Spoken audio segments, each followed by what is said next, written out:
Հասնությունը համակարգային խնդիրների մասին է խոսքը, այսինքն խնդիրներ, որոնք գրեթե բոլոր հաստատություններում կան, ի սկզբանե, եթե խոսեմ այս թեմայից, պետք է առաջին հերթին արձանագրեմ, որ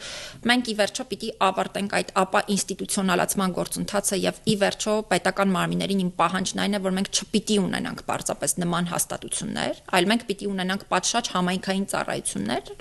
եւ նորմալ տրամաբանությամբ իրականացնենք այդ թվում հաշմանդամություն ունեցող անձանց իրավունքների երաշխավորումը, որովհետեւ օրինակ եթե հիմա նույն դիտարկենք այս հաստատությունը, այստեղ բացի երեխաներից նաեւ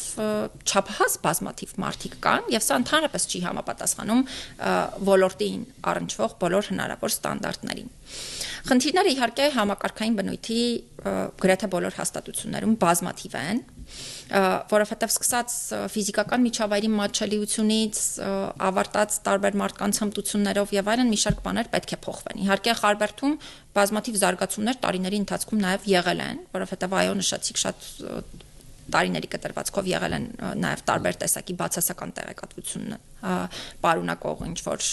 հրապարակումներ, զարգացումներ ակնհայտորեն կան, բայց միևնույն է, խնդիրները շարունակում են պահպանվել ու սրանց լուծման ուղղությամբ պետք է միանշանակ շատ լուրջ քայլեր ձեռնարկել։